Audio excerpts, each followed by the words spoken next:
Well, good morning, church family, and happy Sabbath to you. It's a little different this morning. I'm actually going to just do a brief introduction, and then we're going to see a sermon that was given back on January 10th, which was the official Religious Liberty Day, speaking on that topic. Pastor Anderson is the lead pastor at the Pioneer Memorial Church, where Andrews University is located, so he's a pastor to the pastors. Both the existing ones and the upcoming ones are being trained there. And I think you'll receive a blessing from that. He's going to be speaking on something that I actually hadn't thought about that much before. I've been subscribing to the Liberty magazine since I became an Adventist quite a few years ago now, about 35, 36. But he's going to be speaking on Daniel 6, and that our memory text today gave you a hint of that. And he brings out four major points that I think will be very useful for you and I as we consider what's going on in the world right now and what's facing us, what we're coming upon in the not-too-distant future. So why religious liberty? Why should we be concerned about that? I wanted to read you a few remarks that I received in the materials that will give you a little hint on that.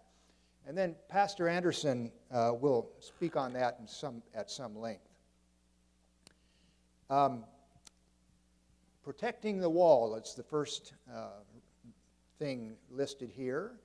In harmony with the holdings of the United States Supreme Court, the Seventh-day Adventist Church believes that government at any level does not have the constitutional right to instruct anyone how to pray, when to pray, who to pray to, let alone what religion to believe in, if any at all. The government cannot sponsor, endorse, or sanction prayer in public schools.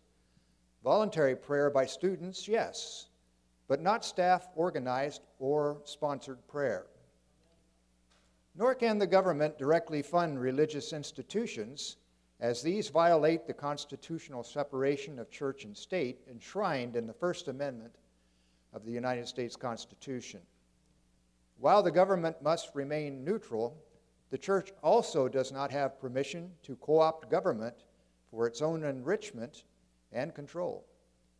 E.G. White put it this way in The Great Controversy: the founders of the nation wisely sought to guard against the employment of secular power on the part of the church, with its inevitable result, intolerance and persecution. The First Amendment begins with the Establishment Clause, which restricts the government from promotion of and infringement upon religion. It states that Congress shall make no law respecting an establishment of religion or prohibiting the free exercise thereof. It specifically uses the indefinite article and not the definite article the, which might otherwise be construed to apply only to the prohibition of a national or state-sponsored religion. But it means so much more. The article and essentially means any establishment. And so that expands it beyond an actual just church or state-recognized individual church, which has been true, by the way, through most of human history, and is still true in much of the world today. And it's one of the main distinguishing factors you find in our modern world, where many countries claim to be democratic, but with state-sponsored religion, they often become a persecution and a burden to the individuals who differ from the main body religion. It's just something we see. Now, we have been extremely blessed in the United States to have recognized from the very foundation of our country that there should be a separation of church and state, enshrined in the First Amendment to the Constitution. And by the way, Pastor Anderson will speak about this a little bit, but the primary author of both the United States Constitution and the Bill of Rights, the first 10 amendments was James Madison, who was the fourth president of the United States, by the way. In Liberty magazine, I'll talk about a little bit more after he finishes, the last issue was quite an article talking about his personal view on how religion and the state should not be intertwined. And it's quite important to remember that, because today, with the Christian nationalism movement going on in the United States, of which a number of our administration officials are adherents to, they want to turn that backwards and say the United States was founded as a Christian nation. While it is founded on Christian values, and it relies on people having Christian values, it in no way was established as a Christian nation.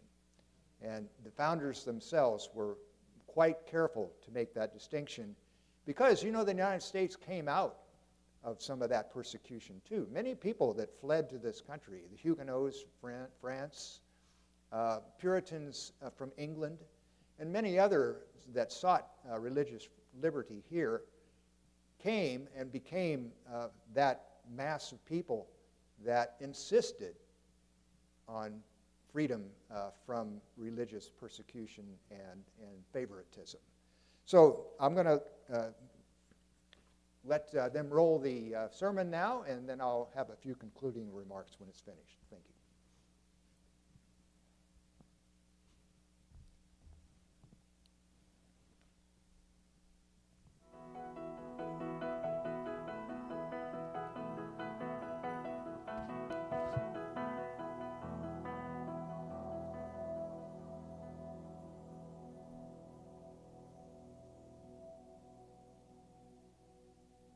If you've been watching the political scene in the United States over the last, 10 years or so, you probably know that it has often radiated turmoil, at sometimes seeming like 24 hours a day. And interestingly enough, if you ask Democrats and Republicans if this is true, they will readily agree that it is, although agreement as to the source of that turmoil may not be so easy to come by. Whatever your political leanings may be, few of us would describe the political landscape of the last decade as peaceful and orderly. Which brings up an important question. What is a thoughtful Christian to do when faced with political pandemonium? You know, we cannot ignore politics. For the Bible tells us that at the end of time, politics, national politics, even international politics, will have a pivotal role in end-time events. So how can we maintain a Christ-centered spiritual focus in a world that is increasingly blurred by political chaos? Well, good news. As it turns out, the Bible is no stranger to this kind of chaos. In fact, some of the most heroic biblical figures lived in times of tremendous political upheaval. The prophet Daniel was just such a person. And the Bible book that bears his name, in the 6th chapter, we find there a powerful story that reveals 4 key lessons on how to stay spiritually focused in chaotic political times. Daniel chapter 6 is where we find the first of those 4 points. Daniel chapter 6, beginning with verse 1. And there we find a king by the name of Darius who is cooking up chaos in the government of a freshly conquered Babylon. In my Bible it says this: "It pleased Darius to appoint 120 satraps to rule throughout the kingdom, with 3 administrators over them, one of whom was Daniel. The satraps were made accountable to them so that the king might not suffer loss. Now Daniel so distinguished himself among the administrators and the satraps by his exceptional qualities that the king planned to set him over the whole kingdom. At this, the administrators and the satraps tried to find grounds for charges against Daniel in his conduct of government affairs, but they were unable to do so. They could find no corruption in him because he was trustworthy and neither corrupt nor negligent. Finally, these men said, 'We will never find any basis for charges against this man Daniel unless it has something to do with the law of his God.'" You know, there are a few stories in human history that start as strangely as this one. Darius, ruler of the Medo-Persian Empire, had only recently conquered the Neo-Babylonians. And then, with Medo-Persian pride undoubtedly brimming over, Darius, the king, does the unthinkable. He brings in one of the conquered empire's top political leaders, Daniel, and he begins preparations to make him a top political leader in the conquering empire, the Medo-Persians. Now, that is astonishing. Often in those days, the conquering government would simply execute all of the conquered political leaders and replace them with their own countrymen. But King Darius thought twice when it came to Daniel. There was something extraordinary about Daniel. You see, Daniel was not a Babylonian or a Mede or a Persian, and he shared few of those empires' deeply held religious and political beliefs. And yet Daniel had served Babylonian kings and now the Medo-Persians with integrity and effectiveness. Consequently, Darius could not resist the temptation to place him in high office himself, which soon led to great difficulties for Daniel as 120 satraps began to come after him. All of which brings us to the first lesson for how we can stay spiritually focused even in chaotic political times. The lesson is this: being a good citizen who respects the government does not guarantee freedom from difficulties or persecution. Be good and respectful anyway. Daniel was all too familiar with political chaos and the difficulties it could bring. I mean, let's think about this. Daniel had seen the government of his home country in Palestine deteriorate and finally be conquered by the Babylonians. While holding high office later on in Babylon, he had seen firsthand the political gyrations of a guy by the name of King Nebuchadnezzar. Maybe you've heard of him. Nebuchadnezzar was a brilliant leader who was nonetheless prone to these wild flights of ego-driven fancy that at times would threaten to derail his entire empire and destroy Daniel and his friends in the process. And now, later on still, Daniel is about to be thrust into potential political chaos again, with 120 satraps gunning for him and a new king that would prove to be every bit as susceptible to flattery and selfishness as Nebuchadnezzar was. Point being, if ever there was an excuse for Daniel to become cynical or disrespectful, surely this was it. But incredibly, Daniel doesn't do this. He refuses to become rude or ill-mannered. He doesn't badmouth the king either to his face or behind the scenes. And though humanly speaking, he had grounds to do so, notice this: Daniel apparently makes no attempts to undermine the Medo-Persian government, something which, given the initial power that the king gave him, he could have easily done if he had chosen to. Instead, Daniel does the seemingly impossible. He serves the Medo-Persian government with integrity and respect. He becomes a good citizen of the Medo-Persian Empire. He executes his work skillfully, serving the empire's administration with courtesy and civility, knowing full well that the goodwill in his way could turn at any time based on past experience. How different from how some Christians today respond to political adversity. You know, today Christians, many of them, when confronted with political directions that they disagree with, they become abusive and disrespectful. Politicians are called derogatory names by Christians. Social media posts become pathways for scornful and belittling comments. Previously polite Christians repeatedly become sharp and cutting and cynical. But Daniel's example makes it clear that disagreement with political decisions, even profound disagreement, as Daniel undoubtedly had with both the Babylonians and the Medo-Persians, should not lead us to disparage or disrespect political leaders. While there will be times, as we shall soon see, when pushing back against government decisions is essential, goodness and respect should always remain the order of the day. In fact, 600 years after Daniel's ministry, Jesus would command his followers to do this in Luke 6, verses 27 and 28. Love your enemies. Do good to those who hate you. Bless those who curse you. Pray for those who mistreat you.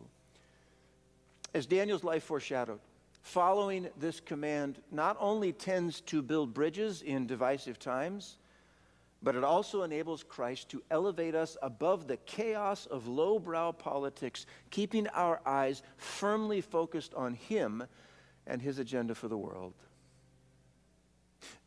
Speaking of which, a second lesson on staying spiritually focused during political chaos is found again back in our story, Daniel chapter 6, this time beginning with verse 6.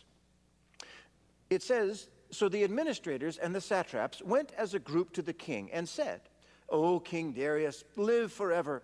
The royal administrators, prefects, satraps, advisors, and governors have all agreed that the king should issue an edict and enforce the decree that anyone who prays to any god or man during the next 30 days, except to you, O king, shall be thrown into the lion's den. Now, O king, issue the decree and put it in writing so that it cannot be altered in accordance with the laws of the Medes and the Persians, which cannot be repealed.' So King Darius put the decree in writing." A second lesson for how Christians can keep spiritually focused in chaotic political times is this: state-enforced religious observance inevitably leads to persecution. Christians must therefore stay relentlessly focused on preserving religious liberty. Can you imagine if a law like the one that King Darius signed was attempted in the United States today? I mean, think about it. What if a sitting president issued an executive order requiring everyone everywhere in the nation to pray to him and him alone, with non-compliance resulting in death? Well, I mean, such a president would be opposed by forces both inside and out of the government faster than you can spell impeachment. And how come?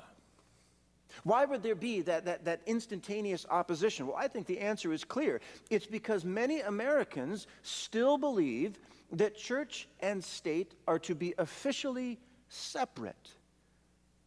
From the time of the founding fathers of this nation until now, it has been largely recognized that when a government uses the rule of law to enforce religious practice, either by stopping religious observance or enforcing religious observance, or, as in Daniel's case, both, it leads to discord, rebellion, and ultimately to persecution.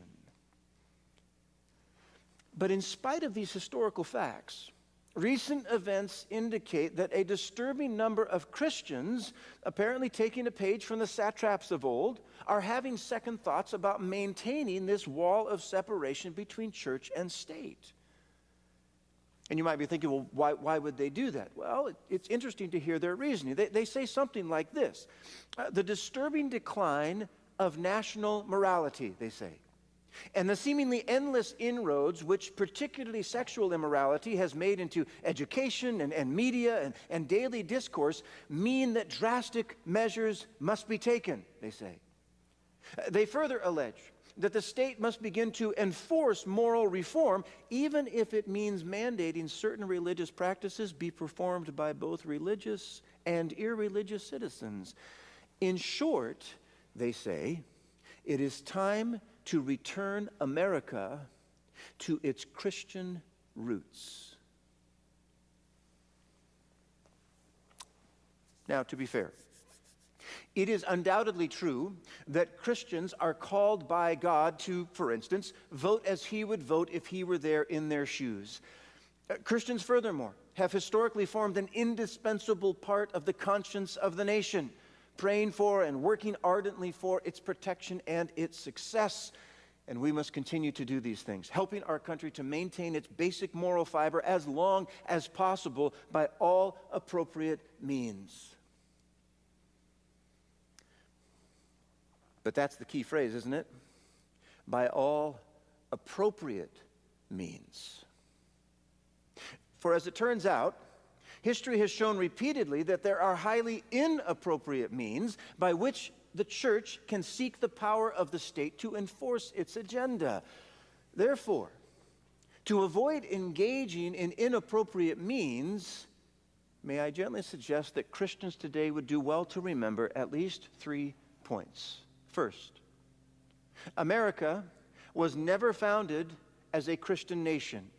I say again, America was never founded as a Christian nation. In fact, of the core founding fathers that founded this nation, only a handful were what would pass for today as an evangelical Christian. Follow me carefully here. Historians will often refer to 6 famous men: George Washington, Thomas Jefferson, Benjamin Franklin, John Adams, John Madison, and Alexander Hamilton as the central architects of our republic. Of these core founders, Jefferson and Franklin were emphatically not Christians, but were rather something known as deists. Furthermore, Washington, Madison, and Hamilton were heavily influenced by deism. In fact, of these 6 men, only John Adams could be classified as a traditional Christian, but even he denied the Trinity and was actually far more of what might be called a rational theist. Other men that significantly influenced the founding of our nation, such as Thomas Paine and Ethan Allen, they were also solidly deists. And by now, I hope you're asking the question, so what's a deist? Well, it's a good question.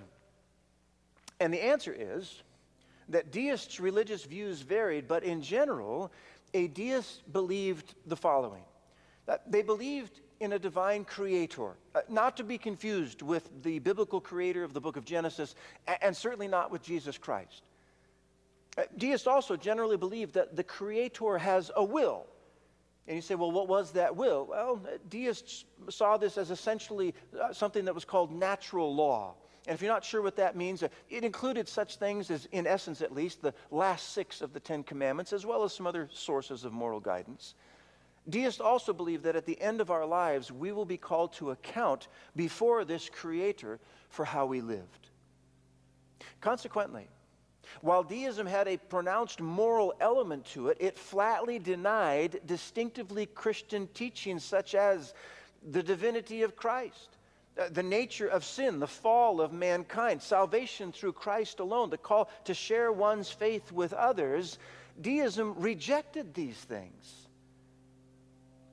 Well, this leads to some important realizations. For instance, the Declaration of Independence famous phrase, I'm sure you're familiar with this, quote, "We hold these truths to be self-evident, that all men are created equal, that they are endowed by their Creator with certain unalienable rights." That is classic deist language. It is not a reference to the Christian conception of the biblical Creator or to Jesus Christ. It was never intended to be.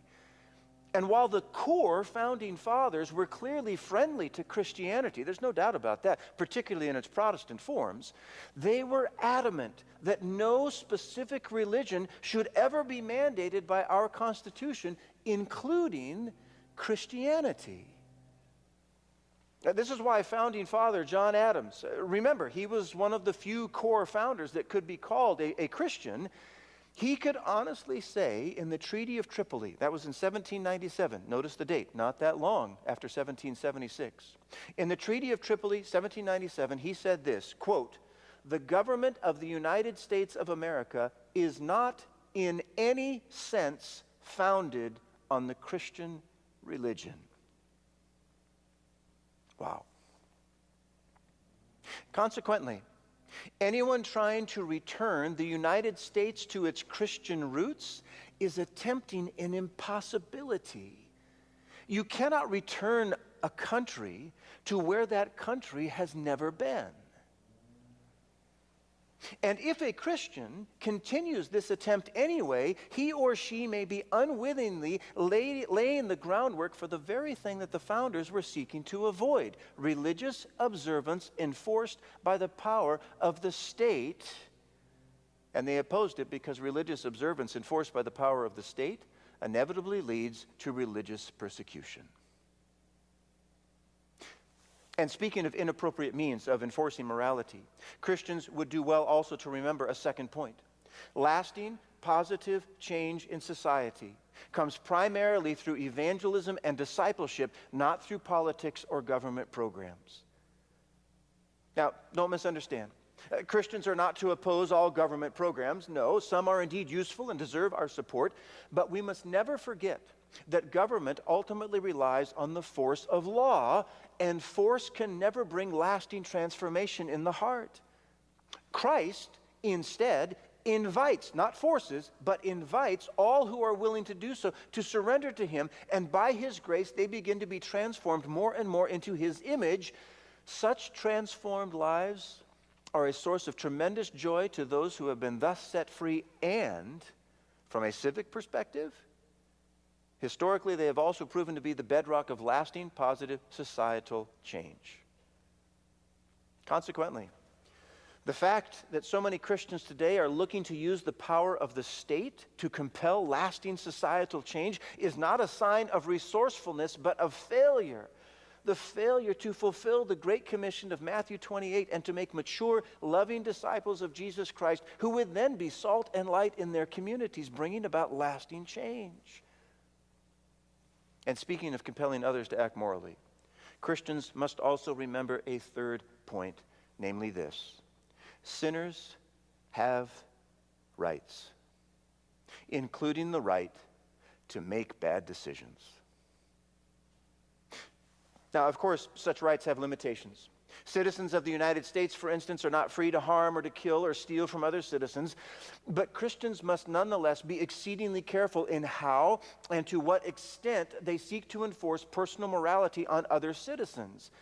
Remember, religious liberty, including the liberty to not be religious, must be maintained if true freedom is to endure in our nation.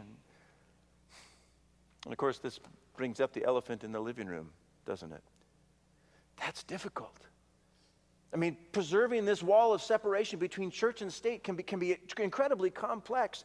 Maintaining a society that is sufficiently moral to preserve the public peace, while at the same time preserving citizens' rights to not be moral within constitutional limits, if they so choose, that's a balancing act like no other.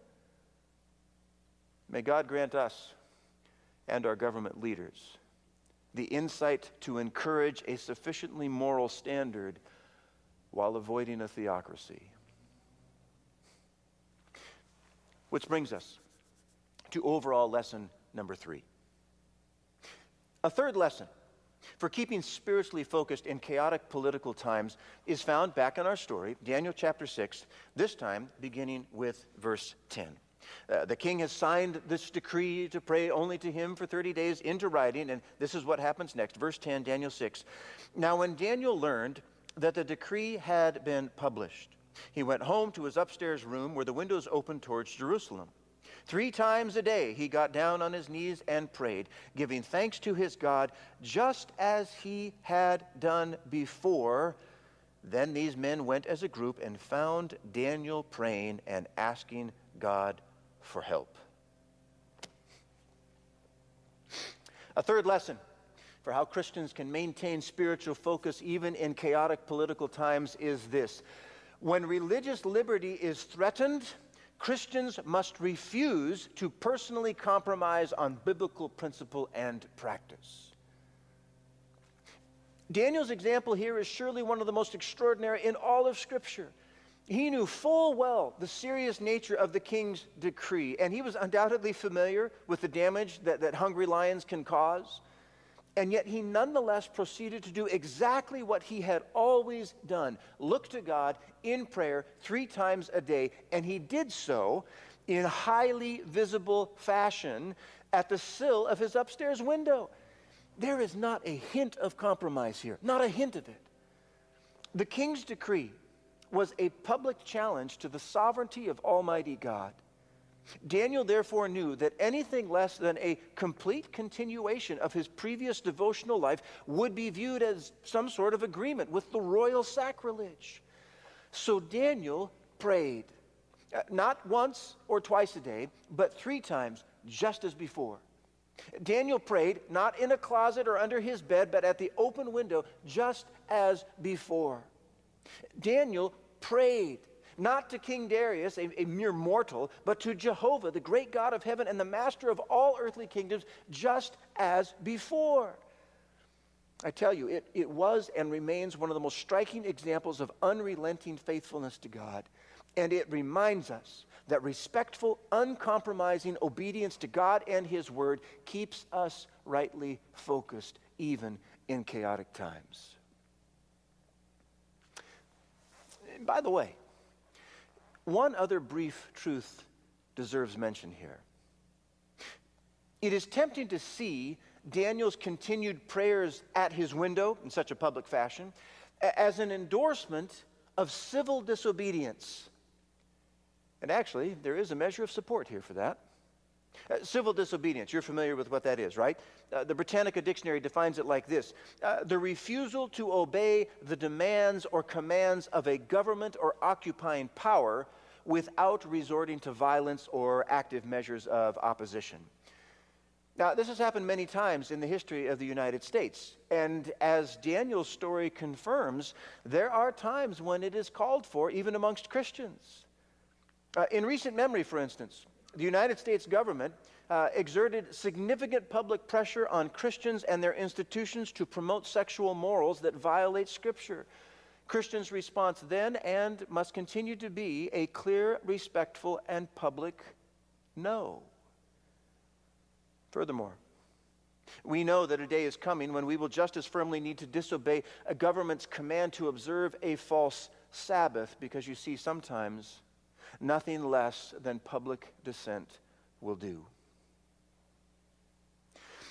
But Daniel's story also shows that those times are most likely rare. In more than 60 years of civic service, the Bible records Daniel publicly disobeying the law of the land only once, right here in Daniel chapter 6. Apparently, on all the other occasions when Daniel disagreed with public policy, and there certainly must have been many of those, he maintained high moral standards while using other, less public means to deal with the problem. We must therefore pray for God's wisdom to know when to head for the upper room window, to pray publicly as it were, and when to pursue uncompromising obedience to God through other more discreet ways. But back to our story. Daniel's boldness, if we were to continue reading, inspires his enemies to take swift action. His prayers are reported to the king, and immediately the king panics.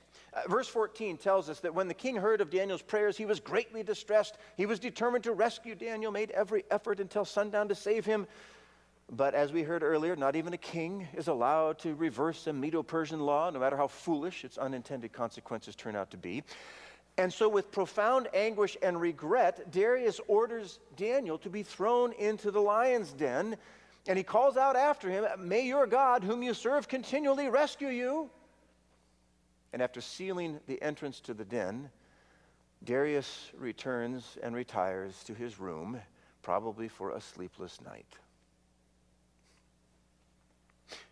Now, blessedly, the story doesn't end here. In fact, if you're familiar with this story, you know that it's far from over. After what must have seemed like the longest night of his life, King Darius rushes to the lion's den at the first hint of dawn, and he calls out into it, "Daniel, servant of the living God, has your God, whom you serve continually, been able to rescue you from the lions?" And the Bible records the joyous response. Daniel 6, beginning of verse 21. Daniel answered, "O king, live forever. My God sent his angel, and he shut the mouths of the lions.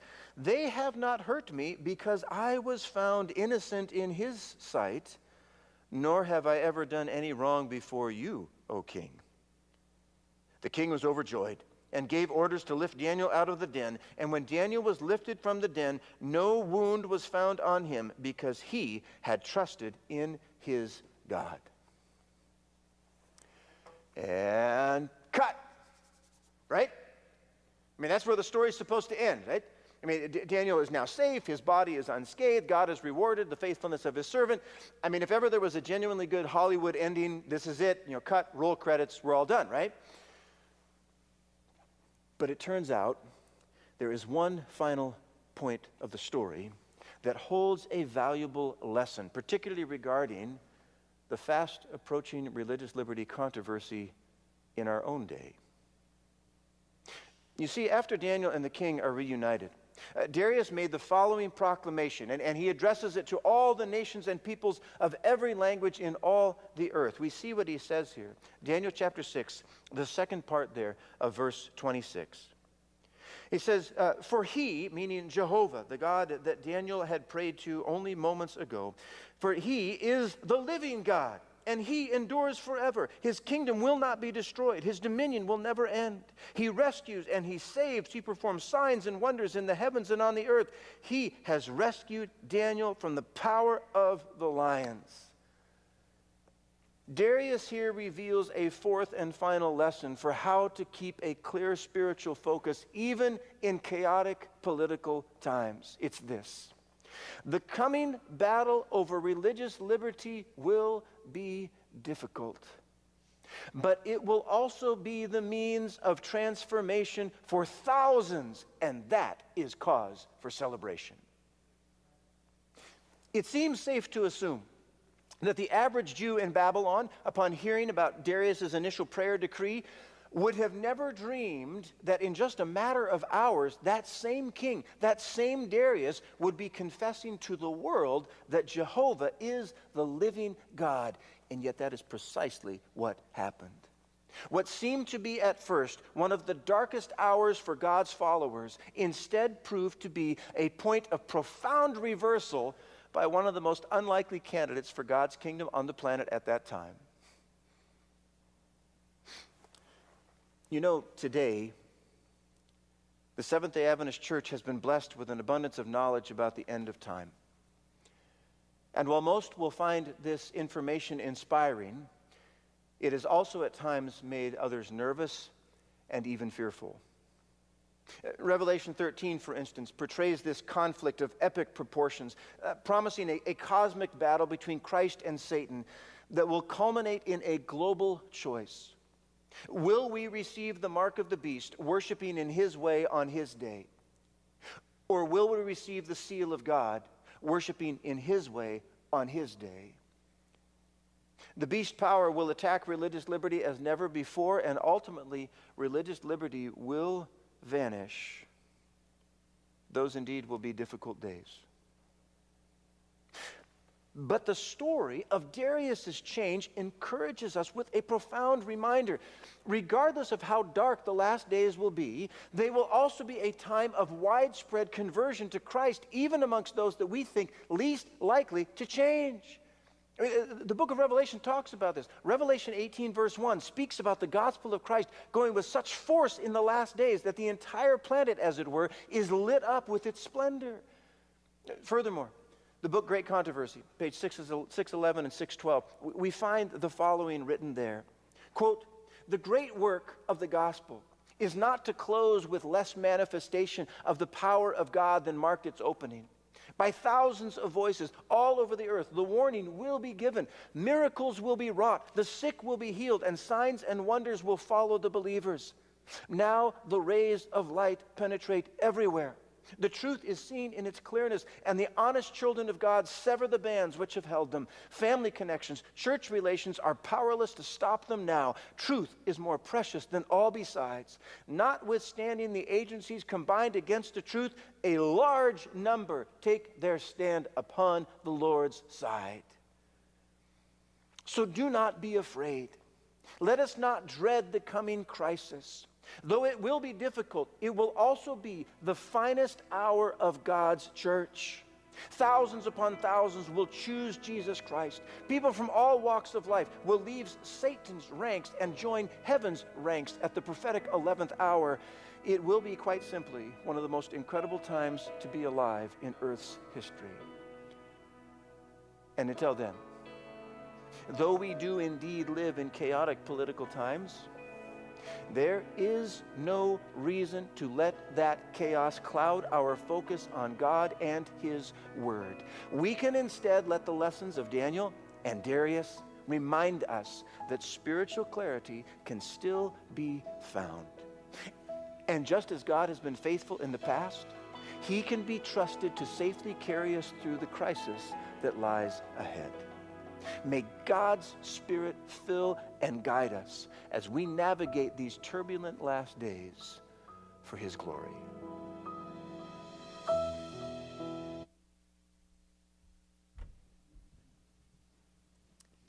Well, what did you think? Just a couple things I wanted to add to that.